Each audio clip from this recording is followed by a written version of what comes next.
हे friends, welcome back. आज इस video में हम लोग सीसीएल कंपनी के करंट चार्ट पैटर्न और फाइनेंशियल्स के बारे में डिटेल में बात करने वाले हैं कि करंट चार्ट पैटर्न और फाइनेंशियल्स के बेसिस पे कंपनी के शेयर को स्विंग ट्रेडिंग और लॉन्ग टर्म के लिए खरीदना चाहिए, बेचना चाहिए या होल्ड करना चाहिए। तो चलिए सीखते हैं एक साथ।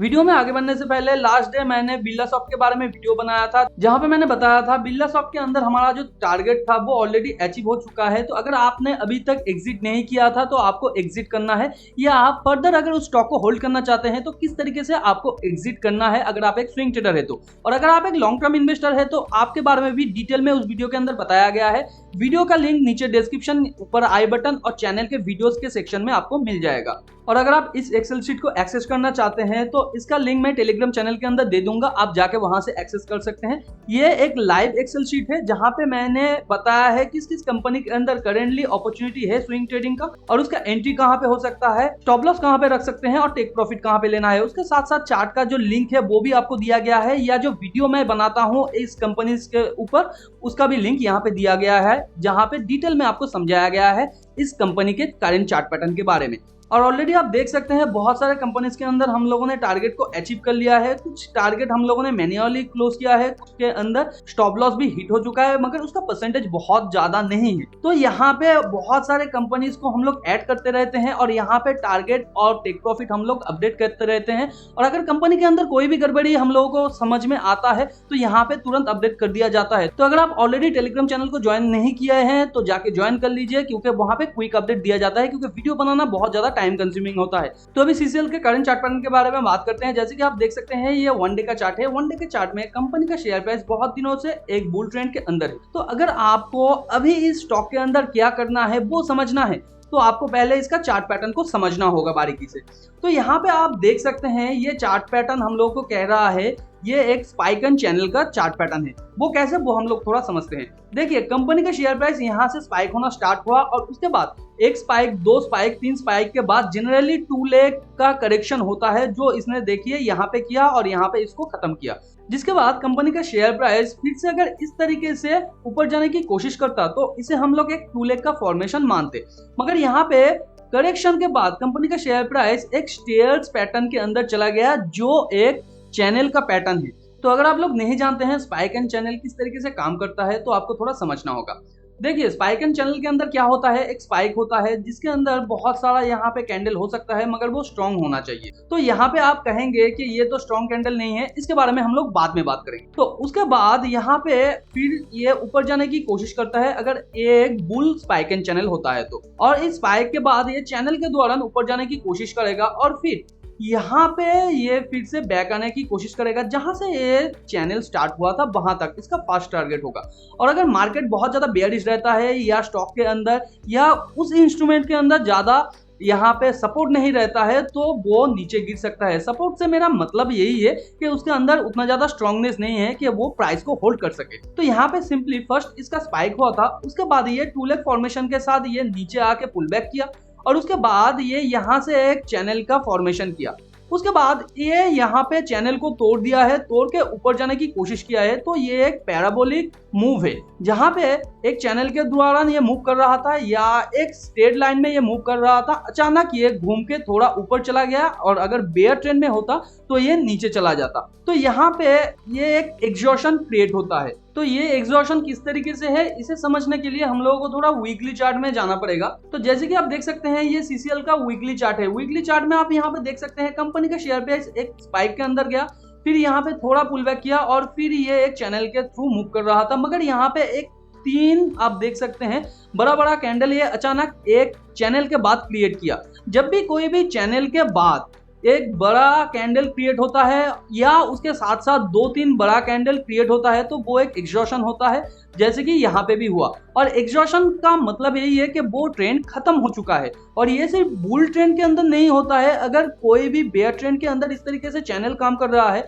और वो चैनल को तोड़ के 1, 2, 3 बड़ा कैंडल क्रिएट करता है या एक ही बड़ा कैंडल क्रिएट करता है जो प्रीवियस कई कैंडल से बहुत ज्यादा बड़ा है और उसका बॉडी भी प्रोमिनेंट है, यानी कि बॉडी भी बहुत बड़ा है, तो वो वहां पे एक एग्जॉशन बार बन जाता है। और कभी कभी इस कैंडल का साइज बड़ा तो होता है मगर उसका बॉडी बड़ा नहीं होता, मगर ऊपर जो टेल है वो बहुत बड़ा हो जाता है, तो वो भी एक एग्जॉशन बार होता है। अगर नीचे है वो एक बेयर ट्रेंड के बाद, तो वो एक बेयर एग्जॉशन बार होता है। तो इस तरीके के बार के बाद जनरली एक करेक्शन आता है, वो आफ्टर ट्रेंड अगर होता है तो 2 लेग का करेक्शन होता है, जैसे कि आप इस तरीके से यहाँ पे देख सकते हैं। इस तरीके का यहाँ पे एक ट्रेंड को इसने कंप्लीट किया, ये एक एग्जॉशन बार है। इसके बाद 1 लेग 2 लेग का एक करेक्शन हुआ, फिर ये थोड़ा सा ऊपर पुल बैक किया, यानी कि ऊपर प्रीवियस हाई को टच करने की कोशिश किया था, और उसके बाद फिर से इसने यहाँ पे देख सकते हैं बेयर ट्रेंड के अंदर चला गया, जहां पे 1 लेग 2 लेग का करेक्शन किया इसने। तो सिंपली कंक्लूजन यहाँ पे यही है, अगर कोई भी ट्रेंड के बाद अचानक बिग कैंडल क्रिएट होता है, वो बहुत बड़ा होता है, प्रीवियस कई कैंडल से भी बड़ा, तो वहां पे एक एग्जॉशन बार हम लोग मान लेंगे और वहां से एग्जिट करने की कोशिश करेंगे, अगर हम लोग एक स्विंग ट्रेडर है तो, और एक स्कैल्पर है तो।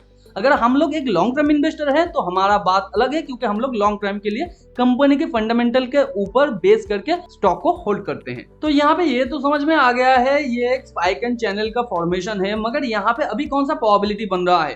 तो अभी जो ये फॉर्मेशन है वो स्पाइक एंड चैनल का है। तो स्पाइक एंड चैनल में जनरली क्या होता है, मैंने बताया है कि जहां से उसका चैनल स्टार्ट हुआ था उसके आसपास से आने की कोशिश करेगा। तो जनरली उसका जो मूव होना चाहिए वो यहाँ तक उसको नेक्स्ट सपोर्ट मिलना चाहिए, या इसे भी अगर तोड़ दे तो इस पॉइंट के आसपास इसका नेक्स्ट सपोर्ट होना चाहिए। मगर करंटली यहाँ पे ये 3 बड़ा बड़ा कैंडल क्रिएट कर चुका है, तो ये क्या एक एग्जॉशन है? देखिए ये भी एक टाइप का एग्जॉशन है, मगर ये उस तरीके का एग्जॉशन नहीं है, क्योंकि एक ट्रेंड के बाद अगर कोई एग्जॉशन होता है तो वो रिवर्सल का पैटर्न हो सकता है, मगर ये तो स्टार्टिंग में ही एक बड़ा कैंडल क्रिएट कर दिया है। तो यहाँ पे ये स्ट्रेंथ को शो कर रहा है कि बेयर का कितना ज्यादा स्ट्रेंथ है। तो जनरली इस तरीके का कैंडल जब भी आपको दिखे तो आपको ये समझ लेना चाहिए, या most probably most of the cases में, यानी मोर देन 80% केसेस में यही होता है कि इस कैंडल के स्टार्टिंग से और इसके एंड तक का जितना भी इसका साइज है, तो उतना का साइज का नीचे का मूव वो ले सकता है। यानी कि ये अगर 10 रुपीज का है तो नीचे भी 10 रुपीज का एक मूव हो सकता है, या उससे भी ज्यादा, मगर मिनिमम जो होना चाहिए वो 10 रुपीज तक होना चाहिए। तो इसी के हिसाब से इसका जो नेक्स्ट मूव होना चाहिए वो इस कैंडल के थोड़ा ऊपर होना चाहिए। इस तरीके का और एक मूव मैं आज ही के दिन का मैं आपको दिखाता हूँ बिरला सॉफ्ट के अंदर। बिरला सॉफ्ट का वीडियो मैं कल बनाया था, मगर आज के दिन वो बहुत ज्यादा गिर गया है। कल मैंने उससे एग्जिट करने को आप लोगों को बोला था। अगर आप एक्सेल शीट को फॉलो कर रहे हैं तो वहां पे क्लियरली मेंशन है कहां पे आपको एग्जिट करना था। मगर यहाँ पे हम लोग करंट चार्ट पैटर्न को थोड़ा देखते हैं और एक बार। बिरला सॉफ्ट का ये 5 मिनट्स का चार्ट है। 5 मिनट्स का चार्ट में आज ही के दिन इसने एक स्पाइक क्रिएट किया, उसके बाद ये थोड़ा सा पुल बैक किया। ये भी 2 लेग के फॉर्मेशन में है, जहां पे इसका 2 लेग यहाँ पे खत्म हुआ। उसके बाद ये एक चैनल के अंदर मूव कर रहा था। उसके बाद यहाँ से जब इसने, देख सकते हैं आप, ये जो रिवर्सल बार है या एग्जॉशन बार है इसे हम लोग कहेंगे, उसके बाद इसने एक बड़ा सा कैंडल क्रिएट किया। तो इसका जो नेक्स्ट टारगेट होना चाहिए या तो इस कैंडल का इक्वल नीचे का मूव, और उसके बाद जो नेक्स्ट इसका टारगेट होना चाहिए तो वो इसके नीचे का मूव, क्योंकि यहाँ से ये चैनल स्टार्ट हुआ था। और स्पाइक एंड चैनल में जनरली फर्स्ट जो टारगेट होना चाहिए यही टॉप के आसपास या यहाँ पे इस बॉटम के आसपास, और इस बॉटम के आसपास ये आके फिर से ये थोड़ा सा पुल बैक किया। और फर्दर इसका जो नेक्स्ट मूव होना चाहिए वो यहाँ तक का टारगेट ये रख सकता है, क्योंकि यहाँ से स्पाइक का फॉर्मेशन स्टार्ट हुआ था। तो नेक्स्ट आप देख सकते हैं इसके आसपास ही ये आके फिर से पुल बैक किया। और इसका जो नेक्स्ट टारगेट कहाँ पे होना चाहिए, ये जो लो है इसके आसपास। तो करंटली ये इसके लो के आसपास आके फिर से ये पुल बैक करने की कोशिश किया है। तो अगर हम लोग करंटली सीसीएल प्रोडक्ट के करंट चार्ट पैटर्न में देखें तो यहाँ पे इसने फर्स्ट स्पाइक अपना क्रिएट किया है या लेग क्रिएट किया है, इसके बाद सेकंड लेग क्रिएट करने की फिराद में है। और यहाँ पे ये एक बेयर फ्लैग की तरह काम कर रहा है। अगर आप बेयर फ्लैग कैसे काम करते हैं नहीं जानते हैं तो उसके वीडियो का लिंक भी मैं ऊपर आई बटन पे दे दूंगा, आप देख सकते हैं इस वीडियो के बाद या यहाँ पे पॉज करके भी। तो जनरली बेयर फ्लैग के अंदर क्या होता है, वो बुल फ्लैग की तरह ही, एक बुल फ्लैग अगर ऊपर की तरह ब्रेकआउट करने का प्रोबेबिलिटी ज्यादा रखता है तो एक बेयर फ्लैग नीचे की तरफ ब्रेकआउट करने का प्रोबेबिलिटी ज्यादा रखता है। और ये मूविंग एवरेज के आसपास आके यहाँ से बैक करने की कोशिश कर रहा है, यानी कि यहाँ पे लो टू क्रिएट करने की कोशिश कर रहा है। लो टू या लो वन क्या होता है मैं किसी और वीडियो में आप लोगों को बता दूंगा। जनरली आप यही समझ के रखिए, जब भी कोई भी स्टॉक बहुत ज्यादा मूव करता है और उसके बाद थोड़ा सा पुल बैक करने के बाद वो मूविंग एवरेज के आसपास आके फिर बैक करने की कोशिश करता है अपने एग्जिस्टिंग ट्रेंड के अंदर, तो वो ट्रेड बहुत ज्यादा रिलायबल होता है। और अगर आप एग्जिस्टिंग ट्रेंड के अंदर कोई भी पोजीशन लेते हैं तो आपके प्रॉफिट का चांसेस भी बढ़ जाता है। तो जनरली आप देख सकते हैं ये एक बेयर ट्रेंड क्रिएट करने की कोशिश कर रहा है और यहाँ पे ये एक 2 बार रिवर्सल का फॉर्मेशन क्रिएट कर रहा है। तो नेक्स्ट डे अगर आपके पास कंपनी का शेयर ऑलरेडी है स्विंग ट्रेडिंग पोजीशन के लिए, तो अगर ये बेयर कैंडल और ये जो बुल कैंडल उससे पहले है उसके नीचे प्राइस आए तो वहां पे आपको एग्जिट करना है, नहीं तो फर्दर आप यहाँ पे अपना स्टॉप लॉस रख सकते हैं। और इस कैंडल को तोड़ के अगर वो नीचे आए तो यहाँ पे आपको एग्जिट करना ही है, क्योंकि नेक्स्ट जो इसका टारगेट है वो बहुत ज्यादा नीचे है, तो यहाँ तक आपका प्राइस भी आ सकता है। और अगर आपके पास स्विंग ट्रेडिंग का कोई भी स्टॉक नहीं है मगर आप इसके अंदर पोजीशन लेना चाहते हैं, तो यहाँ पे मैं सिंपली यही कहूंगा कंपनी के शेयर को थोड़ा गिरने दीजिए। जनरली इस तरीके का जो रिवर्सल होता है इसके अंदर 3 लेग का फॉर्मेशन होता है और ये कोई पुल बैक नहीं है, ये एक बेयर ट्रेंड का फॉर्मेशन है। तो यहाँ पे जनरली 3 लेग का ही फॉर्मेशन होगा। उसके बाद जब ये एक बुल रिवर्सल का पैटर्न क्रिएट करेगा तब आपको इसके अंदर पोजीशन लेना है। करंट सिचुएशन में अगर आप इसके अंदर पोजीशन लेते हैं तो ये बहुत ज्यादा रिस्की हो जाता है।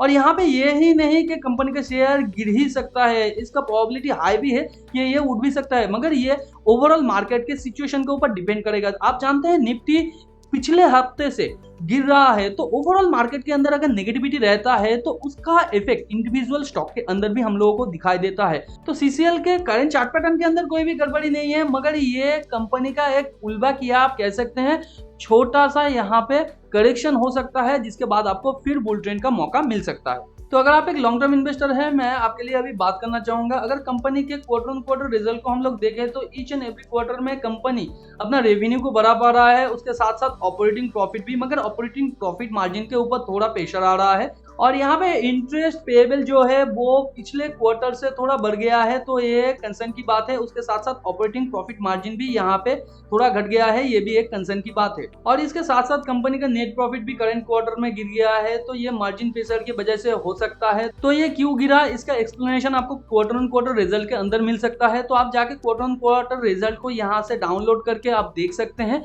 और उसके बाद फर्दर आप यहाँ पे उसके कंक्लूजन में पहुंच सकते हैं और आप चाहे तो Q1 कॉल को भी सुन सकते हैं। अगर कंपनी के एनुअल रिजल्ट के बारे में बात करें तो each and every year company अपना एनुअली रेवेन्यू बढ़ा पा रहा है, उसके साथ साथ यहाँ पे ऑपरेटिंग प्रॉफिट भी बढ़ा पा रहा है। मगर मैंने जैसे कहा है एक ऑपरेटिंग प्रॉफिट मार्जिन के ऊपर इसका प्रेशर आ रहा है, तो ये एक कंसर्न की बात है। और यहाँ पे interest payable year on year basis पे बहुत ज्यादा बढ़ गया है, तो ये भी एक कंसर्न की बात है। और यहाँ पे नेट प्रॉफिट भी आप देख सकते हैं ज्यादा नहीं बढ़ा है जिस तरीके से यहाँ पे इंटरेस्ट पेएबल बढ़ा है। इसके साथ अगर हम लोग कंपनी के कुछ फाइनेंशियल रेशियोज को देखें, जैसे कि मैं आरओई को देखना ज्यादा पसंद करता हूं, तो कंपनी के आरओई आप देख सकते हैं ईयर ऑन ईयर बेसिस पे थोड़ा बढ़ा है, मगर कंपनी के यहाँ पे आप देख सकते हैं डेट टू इक्विटी भी बढ़ा है। इसका सिंपली मतलब है कंपनी ने अपना डेट को बढ़ाया है। तो अगर डेट बढ़ जाता है तो ऑटोमेटिकली आरओई बढ़ जाता है। तो डेट के द्वारा कैसे आरओई को मैनिपुलेट किया जाता है अगर आप नहीं जानते हैं तो ऊपर आई बटन पे आरओई के बारे में फुल डिटेल वीडियो दिया हुआ है, आप जाके देख सकते हैं। तो अगर कंपनी को फर्दर यहाँ से बैक करना है तो ओवरऑल मार्केट सपोर्टिव होना चाहिए और उसके साथ साथ कंपनी का क्वार्टर ऑन क्वार्टर रिजल्ट भी स्ट्रॉन्ग होना चाहिए। अगर आप एक लॉन्ग टर्म इन्वेस्टर है, इसके अंदर पोजीशन लेना चाहते हैं, तो मैं यही कहूंगा स्विंग ट्रेडिंग वालों को जिस तरीके से कहा है कि कंपनी का स्टॉक को आप थोड़ा और गिरने दीजिए, थोड़ा बॉटम को टच करने के बाद जब वो बैक करेगा बुल रिवर्सल के साथ, वहां पे आप छोटा छोटा पोजीशन बनाइए, तो आपके लिए बहुत ज्यादा रिलायबल होगा। और उसके साथ पोजीशन लेने के स्टार्टिंग में ही आपको थोड़ा प्राइस एप्रिसिएशन भी मिल जाएगा। और अगर आपके पास ऑलरेडी शेयर है तो कंपनी के अंदर ज्यादा दिक्कत नहीं है। अगर कंपनी अपना क्वार्टर ऑन क्वार्टर रिजल्ट और ईयर ऑन ईयर रिजल्ट के अंदर जो नेट प्रॉफिट मार्जिन का प्रेशर है इसे थोड़ा मैनेज कर पाए, तो मुद्दा मामला यही है। अगर आप एक स्विंग ट्रेडर हैं तो आप यहां से एग्जिट कर सकते हैं नेक्स्ट डे, अगर ये 2 कैंडल के नीचे नेक्स्ट प्राइस आता है, या अगर आप थोड़ा इसे अलाउ करना चाहते हैं तो ये जो कैंडल है इसके नीचे अगर आता है, यानी प्रीवियस स्विंग लो जो है उसके नीचे प्राइस आता है, तो आप वहां पे एग्जिट कर दीजिए, यही आपके लिए बेहतर रहेगा। नहीं तो थोड़े टाइम के लिए ये स्टॉक गिर सकता है। तो इस तरीके का डिटेल एनालिसिस अगर आप किसी और कंपनी के बारे में चाहते हैं तो नीचे कमेंट में आप लिख सकते हैं, मैं उसके ऊपर भी वीडियो बनाने की पूरी कोशिश करूंगा। टेलीग्राम चैनल को अभी तक ज्वाइन नहीं किया है तो जाके ज्वाइन करके आप उस एक्सेल सीट को एक्सेस कर सकते हैं जहां पे लाइव आपको बताया जाता है स्विंग ट्रेडिंग स्टॉक के बारे में। चैनल पे नया है तो चैनल को सब्सक्राइब करके बाजू में जो बेल आइकन है उसे भी हिट कर दीजिए ताकि नए वीडियो का नोटिफिकेशन आप लोगों को तुरंत मिल सके। मिलते हैं अगले वीडियो पर, तब तक के लिए अपना बहुत ज्यादा ध्यान रखिए। Thanks for watching and happy investing.